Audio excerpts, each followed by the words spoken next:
Hello, everybody. I'm Tony Acosta, and I would love it if you'd like and subscribe to my YouTube channel.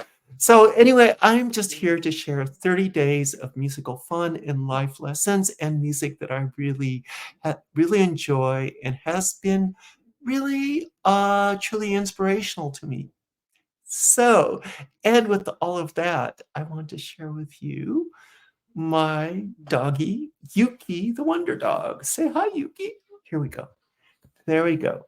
She keeps me honest and occupied and keeps me and keeps great company. So anyway, what I want to talk about today is, what's amazing is our own ability, everybody's person's ability to be inspirational and to be innovative. And so I'm going to talk about a musician who he came out in the mid 70s and really rocketed to his own fame and stardom. And he was a bassist. He was an electric bassist. His name was, if you're in the musicians or the jazz world, most of you may have heard of Jaco Pastorious. And Jaco Pastorious was a really, really, really interesting person because he literally changed the world of electric bass. At that time during the 70s, electric bass was either kind of one who just laid down the basic rhythm section and changes, maybe two held down a groove for an R&B band, or what was happening in the early, no, maybe I said the mid 70s. That's a lot when the slapping started, slapping the electric bass and all the rhythmic stuff that comes with that. So that was kind of what was happening with rhythmic bass.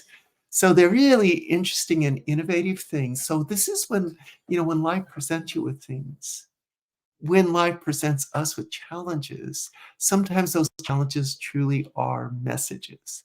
And they are messages about how we can use our inspiration, how we can use our mental flexibility and our own abilities to create things. So the story goes, perhaps it's a bit of urban legend.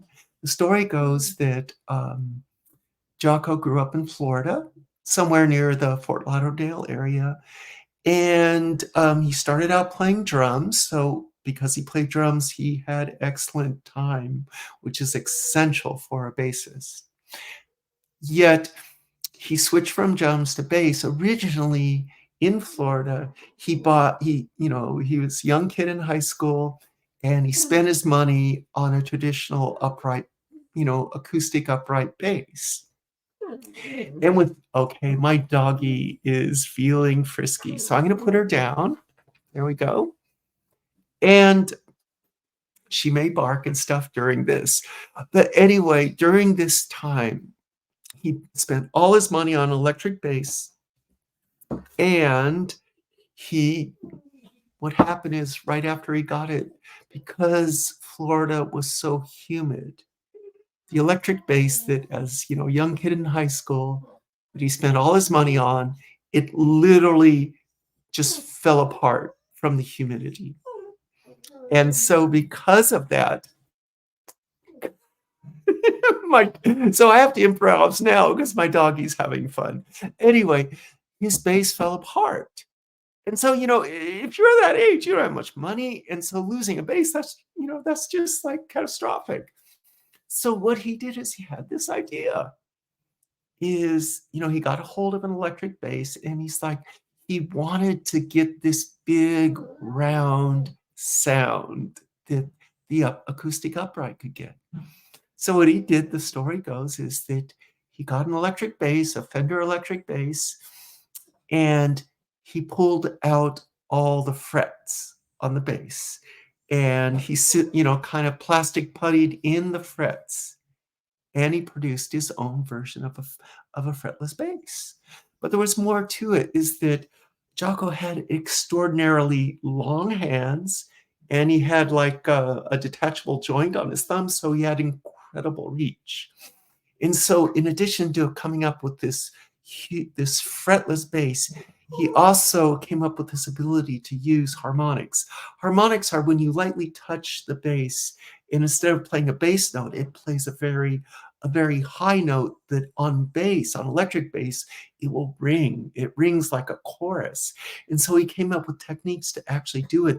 Originally those are used more to like tune the instrument, but his innovation was to use these harmonics to supplement both the bass and play these beautiful melodic and ringing tones. So, I think it's a lesson for all. I think it's a life lesson. It's a life lesson because sometimes we think when we're stuck or we're in a position where we just can't do anything. And yet my doggy's making me be flexible. Say hi, Yuki. And so anyway, he derived a way of playing that was so unique and so unbelievable that it just changed the face of electric bass. This was done, like I said, he started in the mid 1970s.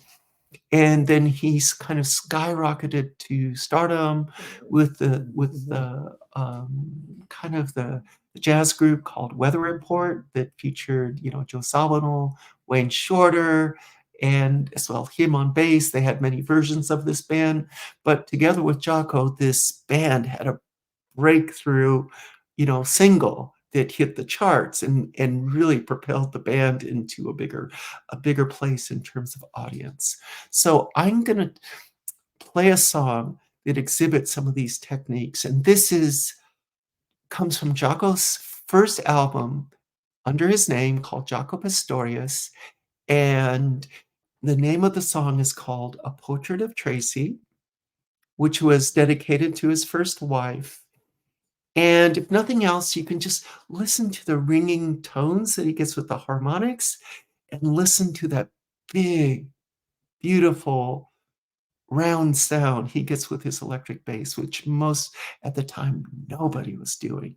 And so how can, maybe the question, the thought to have is how can we simply be inspirational or innovative? Because this is you know, what a brilliant idea to turn electric bass into something that sounded like an acoustic. So without further ado, let me go back to here. And there's the album, and I'm going to share this and listen and enjoy this. It's only a couple minutes long. And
Okay, so let me, okay, and let me go back to speaking mode. Uh, ah, and of course I can't make it work. Oh, there we go. I'm feeling with this. Okay. So first of all, this is a very short song, so it's not a long listen. And sometimes, like, what am I listening to?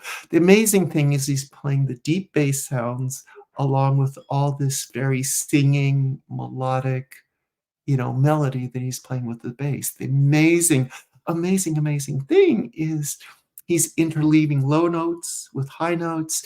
And on the high ringing notes, he's alternating between having this ringing chorus like sound and a kind of a more staccato, like cut sound, as it were. And this is all done, you know, this is not overdubbed. That's what's amazing. This is not overdubbed. This is all one person playing at the same time.